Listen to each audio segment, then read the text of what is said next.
Hello friends, मैं हूं महेश महतो और आप देख रहे हैं हमारा यूट्यूब चैनल भूगोल फॉर यू। आज की इस लेक्चर वीडियो में हम लोग कक्षा 12 विषय भूगोल मानव भूगोल के मूल सिद्धांत के अंतर्गत इकाई 3 अध्याय 7 तृतीयक और चतुर्थक कार्यकलाप में पंचम क्रियाकलाप के बारे में जानेंगे। तृतीयक और चतुर्थ क्रियाकलाप से संबंधित यह 8वां लेक्चर वीडियो है। इससे पहले हम लोग तृतीयक और चतुर्थ क्रियाकलाप के अंतर्गत तृतीयक क्रियाएं क्या है, तृतीयक क्रियाओं के प्रकार कौन कौन से हैं, व्यापार और वाणिज्य क्या है, परिवहन क्या है, संचार क्या है, पर्यटन क्या है तथा चिकित्सा पर्यटन क्या है। साथ ही साथ हम लोग देखे थे कि चतुर्थक क्रियाकलाप क्या होता है और उनकी विशेषताएं क्या होती है। अगर आप लोगों ने ये वीडियो नहीं देखा है तो ऊपर आई बटन तथा नीचे डिस्क्रिप्शन में इसका लिंक दिया हुआ है, इसे क्लिक करके आप लोग देख सकते हैं।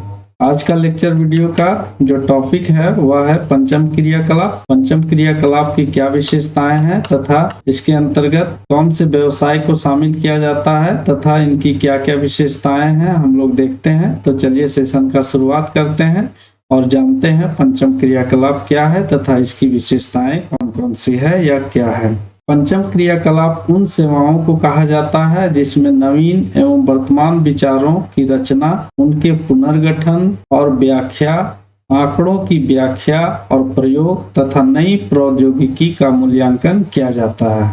इसमें क्या किया जाता है?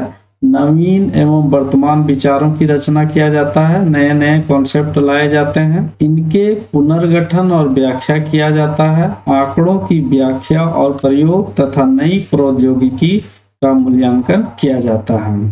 पंचम क्रियाकलाप उच्चतम श्रेणी के क्रियाकलाप होते हैं जिसमें निर्णय लेने तथा नीतियों के निर्माण करने वाले व्यक्तियों को शामिल किया जाता है। पंचम क्रियाकलाप में किन व्यक्तियों को शामिल किया जाता है? तो निर्णय लेने वाले व्यक्ति जो उच्च अधिकारी लोग होते हैं या सबसे उच्च लेवल के अधिकारी होते हैं, साथ ही साथ नीतियों को निर्माण करने वाले जो व्यक्ति होते हैं उनको पंचम क्रियाकलाप के अंतर्गत शामिल किया जाता है। पंचम क्रियाकलाप को स्वर्ण कॉलर व्यवसाय कहा जाता है तथा इसमें कार्यरत लोगों को स्वर्ण कॉलर श्रमिक कहा जाता है। पंचम क्रियाकलाप को क्या कहा जाता है, यह प्रश्न भी आता है।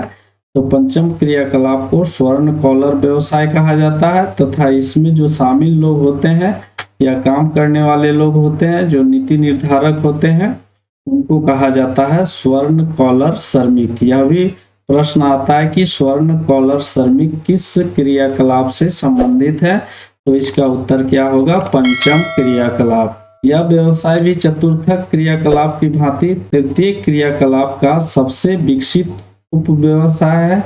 यह भी व्यवसाय जो है पंचम क्रियाकलाप वह तृतीय क्रियाकलाप का ही उच्च रूप है या विकसित रूप है चतुर्थ क्रियाकलाप के बाद, और इसमें सेवा सेक्टर के उच्च पदाधिकारी या उच्च निर्णयकर्ताओं को शामिल किया जाता है या सेवा सेक्टर के अंतर्गत जो उच्च कार्यकलाप होते हैं उसी को इसके अंतर्गत शामिल किया जाता है। इसके अंतर्गत वरिष्ठ व्यावसायिक कार्यकारियों, सीईओ, सरकारी अधिकारियों या पदाधिकारियों, अनुसंधान वैज्ञानिकों, वित्त एवं विधि परामर्शदाताओं इत्यादि को शामिल किया जाता है। इसमें किसको शामिल किया जाता है? वरिष्ठ व्यावसायिक कार्यकारियों जो कंपनियों का सीईओ होते हैं, सरकारी अधिकारी जो होते हैं, उच्च रैंक के आईएएस जो होते हैं, या पदाधिकारियों, अनुसंधान वैज्ञानिकों, वित्त एवं विधि परामर्शदाताओं इत्यादि को शामिल किया जाता है। ये जो अधिकारी वर्ग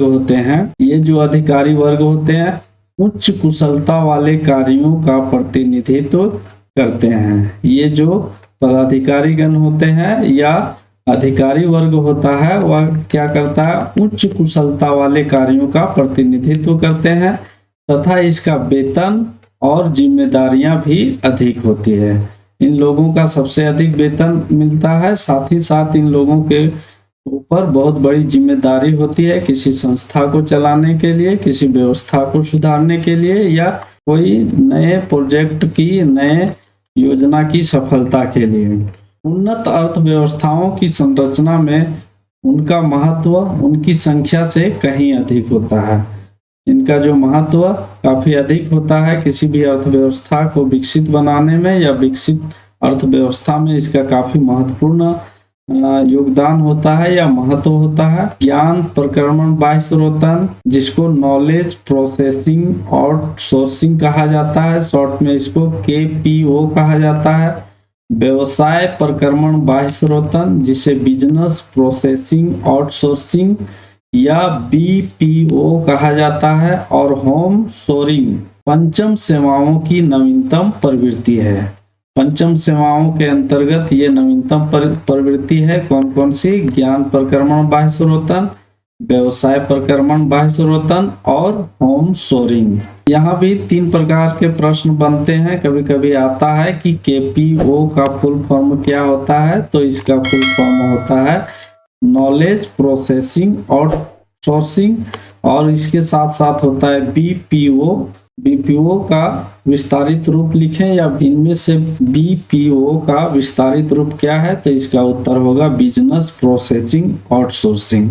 अब ये क्या है? ज्ञान प्रक्रमण बाह्य स्रोतन या व्यवसाय प्रक्रमण बाह्य स्रोतन, और होम शोरिंग क्या है, तो इसको हम लोग अगला स्लाइड में देखेंगे, इसके विषय में जानेंगे।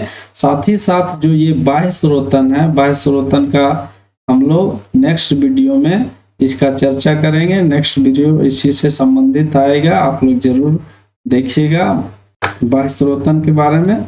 तो ज्ञान प्रक्रमण बाह्य स्रोतन, व्यवसाय प्रक्रमण बाह्य स्रोतन तथा होम शेयरिंग क्या है, देखते हैं। ज्ञान प्रक्रमण बाह्य स्रोतन में ज्ञान आधारित अनुसंधान और विकास क्रियाओं को शामिल किया जाता है, जैसे ई-लर्निंग, व्यवसाय अनुसंधान, बौद्धिक संपदा अनुसंधान, कानूनी व्यवसाय और बैंकिंग सेक्टर इसके अंतर्गत आते हैं। देखते हैं व्यवसाय प्रक्रमण बाह्य स्रोतन क्या है। इसको इंग्लिश में कहा जाता है बिजनेस प्रोसेसिंग आउटसोर्सिंग, BPO।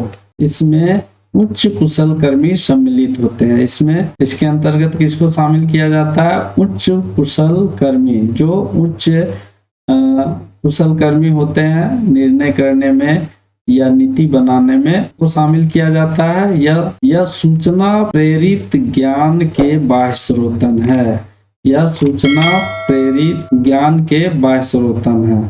सूचना क्षेत्र से संबंधित या ज्ञान के बाह्य स्रोतन है। अब देखते हैं होम शोरिंग क्या है। किसी कंपनी द्वारा अपने कर्मियों को घर में बैठकर काम करने की सुविधा प्रदान करना। किसी कंपनी द्वारा अपने कर्मियों को घर में बैठकर काम करने की सुविधा प्रदान करना होम शोरिंग कहलाता है। यह बाह्य स्रोतन का एक विकल्प है। इसमें सूचना प्रक्रमण क्षेत्र से संबंधित व्यवसाय जो इंटरनेट से जुड़े होते हैं, और ये वर्तमान समय में अधिक प्रचलित हो रहा है। उम्मीद करते हैं दोस्तों आप लोगों को पंचम क्रियाकलाप से संबंधित यह लेक्चर वीडियो जरूर पसंद आया होगा। अगर पसंद आया है तो इसे लाइक करें, अपने दोस्तों के मध्य शेयर करें तथा हमारे चैनल भूगोल फॉर यू को सब्सक्राइब करके बेल नोटिफिकेशन को जरूर दबाएं, जिससे आगे आने वाले नए वीडियो का नोटिफिकेशन आप लोगों को मिलता रहे। और भूगोल से संबंधित अन्य बिंदुओं को अगर जानना हो तो हमारे ब्लॉग www.bhugol.net में विजिट कर सकते हैं। आप लोगों का बहुत बहुत धन्यवाद। मिलते हैं अगले नए वीडियो में, तब तक के लिए जय हिंद, जय भारत।